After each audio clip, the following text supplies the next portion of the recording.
Hey everyone, how's it going? Welcome to NoDQ&A video right here on NoDQ.com, as well as the YouTube channel and NoDQ&A videos affiliate, ringsidenews.com. We are just a week away now until WWE Roadblock, end of the line. NoDQ.com, of course, has you covered. Got your questions from twitter.com/AaronRift using the hashtag PAIV. So let's get started today with the first one, which comes from Tristan. Triple H is currently 47. Unfortunately, does this mean we will see him being in the WrestleMania main events for the next 5 to 10 years? My gut feeling is yes. I think we will continue to see Triple H wrestle occasionally, and perhaps we will see him wrestle at WrestleMania in a high-profile match or at another major pay-per-view, depending on when there's a good opportunity for him to get involved. I definitely see Triple H continuing to wrestle part-time for as long as his body can hold up. And it's not because of the money. We all know Triple H has enough money. I think part of it might be ego, and part of it might be Triple H feeling that his name value can increase business. Triple H wrestling, as far as he's concerned, is best for business, and maybe, depending on the right circumstances, he's right. Maybe there is an opportunity for Triple H to come back that would make sense. But I do see people's viewpoint when it comes to Triple H coming back when it's not really necessary and just taking a spot that somebody else could have. And is Triple H really necessary in a main event position? Some would argue that last year with Roman Reigns, it was not necessary. But from Triple H's perspective and WWE's perspective, they were trying to build up Roman Reigns, and the idea was that Triple H could get Roman Reigns over. Didn't happen the way WWE was hoping it would, but they tried. And same thing with Sting. The idea was that Triple H was a legend. It represented WWE versus WCW, and that's the story they wanted to tell, so they went with it. As long as they have a justification for it, I'm sure we will see Triple H continue to be in high-profile matches. And some people will love it, some people will hate it, but it is what it is. And as long as Triple H's body can hold up, I think we will continue to see him in big, high-profile matches in future WrestleManias for 5, 10, hell, could be 15 years, who knows. This one comes from RPA Brand. What do you think about Seth Rollins taking the feud to another level and calling the career of Triple H and be the one who will retire him? I doubt it for everything I talked about in that previous question. I see Triple H doing the occasional match on a yearly basis, like Undertaker, a similar type of deal where Triple H will add his name to the WrestleMania card to help boost the credibility of WrestleMania. So I don't think WWE will do that, where they will retire Triple H and just put him on the shelf when he can still wrestle, when he can still do a match or two every year and be a part-timer. I don't think WWE will do that. I would be really surprised, and I just don't see Triple H retiring and not wrestling at all. I mean, the guy, for all the hard times we give him and all the negative feedback, I do feel Triple H is very passionate. I mean, obviously, he's extremely passionate about what he does, and I see no version of him just saying, hey, I'm not going to wrestle anymore. I'm just going to let some guy retire me, and that'll be it. I think looking at it from a business perspective, I think Triple H would see, hey, there's more value in me wrestling every couple of years. There's more value in that than having somebody retire me and get some value off of that. I think I would agree with that viewpoint. I think it would be better for Triple H to keep wrestling, and I think that that would mean more in the long run than him retiring and somebody getting the rub from retiring Triple H. I mean, I don't really think it would do all that much for Seth Rollins. Maybe it would a little bit, but I don't think it would stick either. I mean, with Shawn Michaels, he wanted to get out. He wanted to call it a career. With Triple H, I mean, WWE is his life. And I think as long as he can do it, he will continue to wrestle every now and then. Alright, this one comes from @SonicJackson89. You suggested that Dolph Ziggler turn heel. Can you see him forming a tag team with The Miz like they were going to do years ago? That's an interesting question. That's a nice little twist to the whole Dolph Ziggler heel turn story. You know, there's that saying, if you can't beat him, join him. That's always a possibility that Ziggler could turn heel and say, hey, I'm gonna form a team with The Miz. I could not beat him, and you know, the two of us working together could dominate the WWE. WWE could do that type of storyline with those guys. I could see that possibly happening, and knowing how those two are in real life, their friendship, I mean, I think their chemistry would work really well. I could see it working if WWE wanted to do that type of storyline where Ziggler just decided to team up with the guy that he was feuding with for so long, and you see the Hollywood version of Dolph Ziggler, and he's coming out there being all cocky and arrogant, which we all know Ziggler can do that. I think it could very well work if they tried it. So that is a possibility if Ziggler turned heel, and you would think that if they're on the same brand, eventually their paths would have to cross as heels, and you would need to do something. So why not just have Ziggler flat out say that he sees the light, so to speak, and he pairs up with The Miz? I think that would work if they tried doing that. This one comes from Tyson. What are your thoughts on WWE dropping the World Heavyweight name from the WWE Championship? To me, it's not as big of a deal as some people are making it out to be. I know some people are upset about it. I mean, WWE changes the name of the title all the time, and sometimes they say belt, sometimes they don't say belt, the word is banned. I mean, the whole thing is really silly. I mean, it's the WWE... I like to just call it the SmackDown World Title, and then on Raw it's the Raw World Title, but that's just me. I mean, you can call it whatever you want. You can call it the Universal Title, the WWE World Heavyweight Championship, the WWE Title, simplify it. I mean, whatever. To me, it's not worth getting that upset over. I think people are overreacting a little bit to it. Whatever they want to call it is fine with me. I just like to call it the SmackDown and Raw Championships. Just makes it easy for me personally. This next one comes from Draven G. How long do you think the WWE should hold out on doing Finn Balor versus AJ Styles? That's a good question. I do feel that when it comes to Finn Balor, I would like to see him come back and reestablish himself first. Maybe sometime down the line, maybe SummerSlam or Survivor Series. Maybe you could have Finn Balor drafted to SmackDown, or have AJ drafted to Raw, and then for SummerSlam or Survivor Series, you could do AJ Styles versus Finn Balor. I mean, I think that would be a good timeline. I mean, I would not be in any rush to do that match. I think it would be better to have Finn Balor reestablish himself after coming back from injury and build his name up on the Raw brand, and then eventually you could do AJ versus Finn Balor. And I mean, one would think if Finn Balor is successful when he returns, that match is inevitable. It will happen at some point, but I don't feel that they need to rush and do it as soon as possible. Give both guys time to really, you know, AJ's already establishing himself, but give the guys plenty of time to build up their names before you do that match. Let the fans wait for it. This one comes from Gary L. Sullivan. Hey Aaron, I know it may never happen, but would you like to see AJ Styles versus CM Punk main event at WrestleMania for a championship? I think you could file that under the biggest matches that will probably never happen. I mean, I think we will see CM Punk in a WWE ring again someday. I mean, every guy that had a falling out with the company did come back.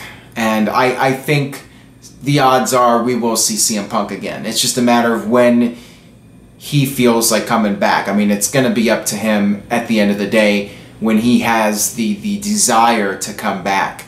So I doubt we will see that match, but hell, that would be incredible. That would be definitely a WrestleMania caliber main event. If you were going to bring back CM Punk, if he called up Vince and said he wanted to come back this year for WrestleMania, I mean, that's the match I would do. I mean, the first guy I would put CM Punk in there with would be AJ Styles. I mean, to me, that would be the match to do if CM Punk came back this year. And if AJ stays a big star for the next several years, I mean, I think maybe the odds might increase a little bit of seeing that match. But yeah, I do think it's a long shot at best, but I think it would be unbelievable. And I would definitely go with it as a WrestleMania main event. This one comes from David Payne as God. What do you think about Baron Corbin being WWE's next big heel? Great in NXT and on the main roster. Maybe he needs a manager? I think great is a little bit too strong of a term. I think Baron Corbin has done good, but I wouldn't call him great as far as being a big man goes. He's been good. I mean, the booking has definitely hurt him. He should have been more dominant right from the get-go, and he kind of got lost in the shuffle for a while. And, you know, beating Kalisto doesn't really make him. There needs to be more from Baron Corbin. He needs to show more, and I think he needs to be booked stronger. And at that point, we can make a better judgment on if he's really a top-tier big man in WWE history. I'm not so sure. I have my doubts right now that he's going to be a major star in WWE and be one of the top big men of this current era. I mean, I think he still has a ways to go to get to that level. This one comes from Paul Bessman. What was the most disappointing storyline / feud of 2016? Well, we do have a worst storyline award in the 2016 NoDQ.com Year-End Awards, and you can check that video out when it comes up on the website. But just looking back at this past year, I mean, I think the Roman Reigns experiment, the whole storyline with Roman Reigns rising to the top and fighting off the Authority, that was a pretty weak storyline. And the Shane McMahon storyline, I loved seeing Shane McMahon come back, but at the same time, the storyline was written very poorly, and Undertaker being Vince McMahon's willing henchman, I was not a fan of that. And then Vince letting Shane stay with the company after WrestleMania and then making him the GM. The whole thing just made no sense. It was really very poorly written in my opinion. So that one was bad. The Roman Reigns one was bad. Make Darren Young great again. Awful storyline. Probably the worst storyline overall of the year, just because it did nothing for Darren Young and it was not entertaining. I mean, really the only entertaining thing about it was Bob Backlund. It was an excuse to see Bob Backlund again. But yeah, making Darren Young great again when he was never great to begin with, and the matches with Titus O'Neil, yeah, that one was pretty awful. This one comes from Ryan. Hey Aaron, after what has been done to him on SmackDown, where does Apollo Cruz go from here? Heel turn maybe? I mean, I'm not sure what you do with the guy. I think that he's really lost in the shuffle now, and there's nothing about him that really stands out. Yes, he's a really great athlete, but we are in an era of great athletes in WWE. I mean, they have a stacked roster of great athletes that can do crazy flips and somersaults and all that crazy stuff. So, you know, Apollo Cruz doesn't really stand out right now, and he's not that charismatic. He's not strong on the mic. The babyface character is not working, so I would try turning him heel and do something different with him. Maybe put him on Raw. You know, he's not working out on SmackDown. That's something you could do. But yeah, I mean, right now it's not looking good for him. I mean, he's quickly just becoming an afterthought in WWE, and you know, I think turning him heel might be the only option at this point to try and save his career in WWE, quite frankly. Darren Holding with the next question. Would you like to see Kane's last match as 1997 Kane, and would you have him win or lose?